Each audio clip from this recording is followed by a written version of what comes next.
저는 이제 4선 5선 이렇게 중진 의원들께서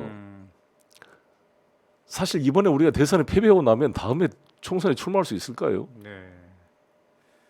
그 당원들과 국민들한테 그 면목이 서지 않을 것 같습니다. 네. 그만큼 저는 우리 당원들이나 생각할 때 네. 이 사람들이 정말 의원직을 걸고 대선에 온몸으로 뛰느냐에 대한 여러 가지 좀 우려가 있는 거잖아요. 네, 이제 네. 그래서 저는 우리가 여기서 대선에 정말 올인해서 이기지 못하면 네. 우리는 당원들 앞에 다음 총선에 출마할 면목이 없지 않느냐 이렇게 생각합니다. 네, 네.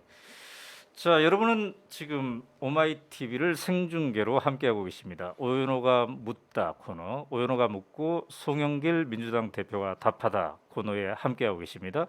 지금 설 연휴 오후인데도 많은 분들이 생중계로 함께하고 계시네요.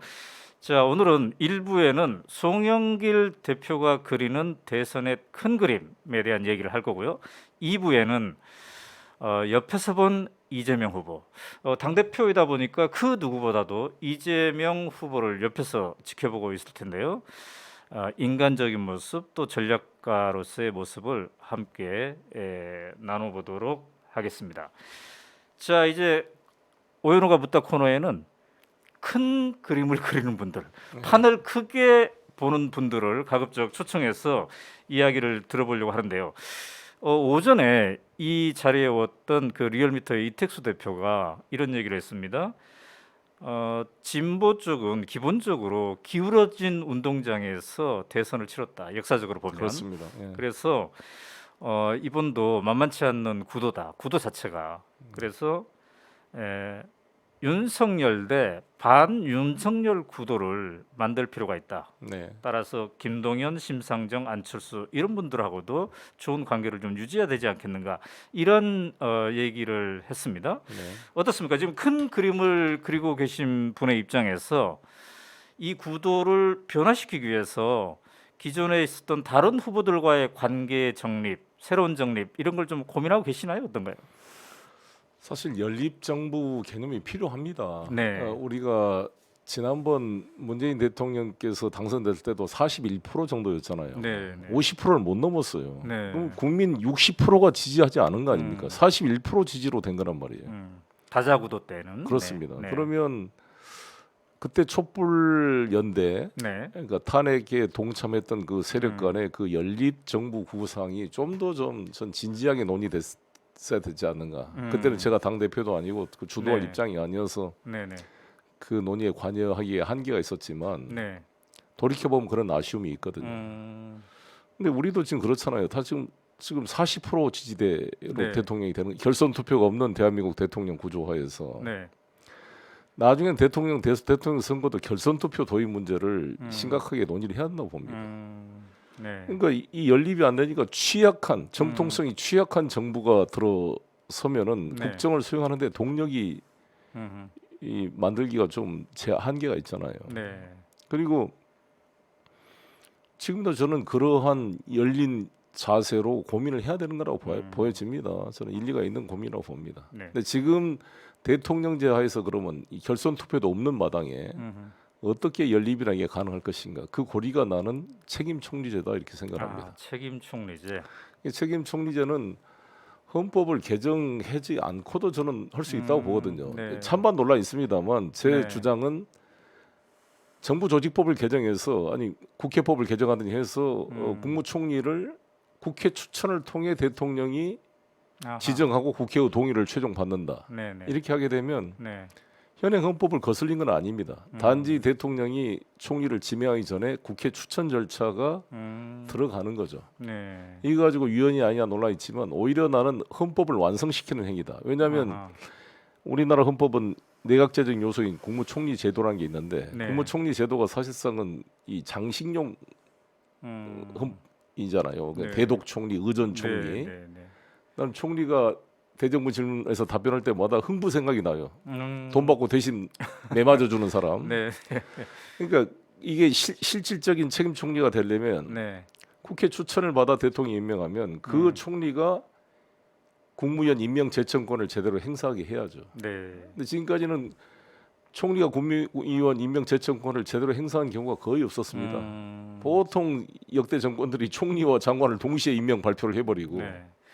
그러니까 이게 헌법 위반 상태가 지금까지 지속된 겁니다. 그걸 정상화하겠다. 그렇죠. 오히려 국무총리를 책임 총리로 맡으면 네. 국무총리의 국무위원 임명 제청권이라는 헌법 조항이 살아있는 조문으로 바뀌게 될 것이다. 아, 이렇게 말씀드리겠습니다. 지금 굉장히 중요한 말씀을 하고 계시네요. 역시 당 대표 5선 출신을 모시고 보니까 큰 그림에 대한 얘기가 가능한데, 자, 그런 의미에서 김동연, 심상정, 안철수 이런 후보들과 그런 내용을 가지고 뭔가 논의를 해볼 수도 있겠다 이런 얘기네요. 책임 총리제는 아마 심상정 의원도 그 요청을 했을 겁니다. 네, 네. 그리고 아마 김동연, 네. 안철수 두 분도 동의할 것으로 저는 알고 있습니다. 네.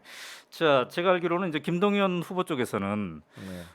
이재명 후보와 좀 양자 토론도 좀 해보자 이러면서 상당히 뭔가 함께 해보려는 논의가 있는 것 같습니다. 어떻습니까? 그러나 그 지금 지지율이 매우 낮지 않습니까? 이런 후보라 할지라도 함께 연대하는 모습부터 만들어 나갈 필요가 있다고 보십니까? 어떻습니까? 그렇습니다. 어허. 우리 김동연 그 후보님에 대해서는 아주 우호적인 생각을 가지고 있고 네, 적어도 김동연 후보는 네, 이 윤석열 후보와 최재형 후보와는 결이 좀 다른 분입니다. 아, 세 분 다 문재인 정부의 어떻게 그렇죠. 보면 에서 중요 보직을 맡은 분들이잖아요. 네, 감사원장, 검찰총장, 네, 그렇습니다. 경제부총리. 네, 근데 사실 인간적으로 배은망덕한 거 아닙니까? 네. 최재형, 네, 윤석열 그 두 분은 네. 그렇게 문재인 대통령이 안 맞았으면 처음부터 임명 요청할 때 안 한다 그랬어야죠. 네. 그 권력을 다 누리고 네, 아니 감사원장 이렇게 권력을 누린 게 어디 있어요? 현직 장관들 다 감사 청구하고 고발하고 네, 네. 검찰총장도 청와대 자기 법무장관 기소하고 청와대를 압수수색하고 할 거 다 해줬잖아요. 네. 근데 이렇게 난 인간적인 좀 음, 자세가 안 돼 있는 게 아닌가 네. 생각하는데 우리 김동연 후보는 그래도 최소한 네. 그런 인간의 도리를 나는 지킨 분이다 이렇게 생각합니다. 자, 그렇다면 안철수 후보 쪽의 얘기를 해보면은요. 그동안 안철수 후보는 민주당과 애증의 관계가 상당히 그렇습니다. 이래저래 있지 않았습니까? 그래서 이 책임 총리제든 어떤 다른 대안을 가지고 연립을 할 때도 어쩌면 쉬울 것 같기도 하고 또 어쩌면 더 어려울 것 같기도 한 그렇습니다. 어떻게 좀 어떤 접촉이나 이런 것들이 물밑에서 좀 이루어지고는 있나요?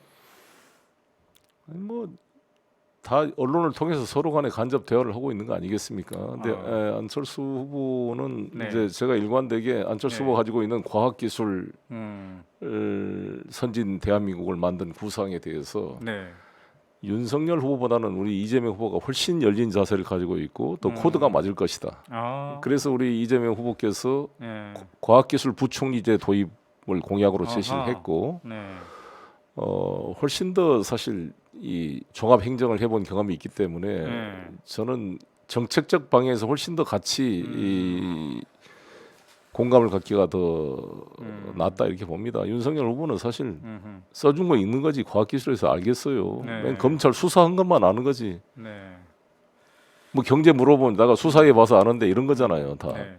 그 경제 문제든 과학기술 문제든 범죄의 행위가 돼가지고 수사에서 온 것들은 아주 특수한 일 부분이잖아요. 네. 그래서 저는 이 상상력과 사고의 한계가 있다고 봅니다. 그동안 뉴스에서 언론 보도할 때 단일화라는 단어는 항상 대체로 윤석열과 안철수 이랬는데 안철수 후보 입장에서 보면은 윤석열보다는 이재명 후보와 뭔가 함께 논할 수 있는 가치와 철학이 더 비슷하다 이렇게 보시는군요. 저는 안철수 후보가 네, 단순히 무슨 뭐 장관 자리, 뭔 자리, 권력을 가지려고 이렇게 했다고 보지 않습니다. 네. 그 나름대로 그 본인이 생각하는 아젠다가 있잖아요. 네. 계속 과학기술을 통한 대한민국을 선진국으로 만들겠다라는 그 자기 나름대로 아젠다가 있는데 네, 그 아젠다를 실현할 수 있는 사람이 이재명이 훨씬 낫지 윤석열이 낫겠어요. 아하. 난 그렇다 봅니다. 그리고 이준석 대표한테 저렇게 모욕을 당하고 완전히 무슨 왜 와서 스토커처럼 이렇게 우리 당에 와서 이렇게 귀찮게 하느냐 다른 데 가봐라 이렇게 문전박대하는 좀 그런 모욕적인 말까지 들은 거잖아요. 그렇게 해서 갈 필요 뭐 있어요 사실. 네. 이준석 대표나 송영길 대표나 같은 대표인데 네. 대표가 볼 때 저쪽 대표가 안철수 대표를 그렇게 대접하는 것은 좀 모욕적이다. 그쪽에서 이렇게 느낄 수밖에 없을 것 같아요, 언론이. 같이 토론도 막 하고 그러던데 이준석 송영길 토론 전에 말이죠. 아마 이준석 대표는 안철수 후보랑 단일화 협상을 많이 해봤잖아요. 네네네. 나는 안 해봤고 근데 그렇죠. 본인은 해보고 서울시장 때도 네. 해보고 해보니까 자기는 답이 안 나온다. 그렇죠. 그러니까 우리 민주당도 한번 단일화 협상에서 한번 당해봐라. 뭐 이런 정도의 그 극도의 네, 그렇군요. 그런 좀 반감을 표시하고 있는 자, 거죠. 아까 안철수와 이재명 쪽의 공감대가 과학기술 분야의 미래에도 네. 있겠지만 또 하나 어떤 늘 같이 얘기하는 게 새정치지 않겠습니까? 그렇습니다. 이제 요즘 안철수 후보가 새정치라는 표현을 좀 덜합니다만 전에는 새정치 그렇습니다. 하지 않았습니까? 그렇습니다. 그런 점에서 아까 얘기한 단순한 정권 교체보다는 네. 정치의 교체가 지금 필요할 때가 아닌가라고 한 송영길 대표의 말씀과 좀 이게 맥이 통하는 것 같습니다. 그럴 수 있다고 봅니다. 그래서 제가 아까 말씀드린 대로 안철수 후보가 네. 윤석열 후보가 되는 것은 또 하나의 적폐다 이렇게 아하. 표현한 거 아니겠습니까? 아, 그렇군요. 자,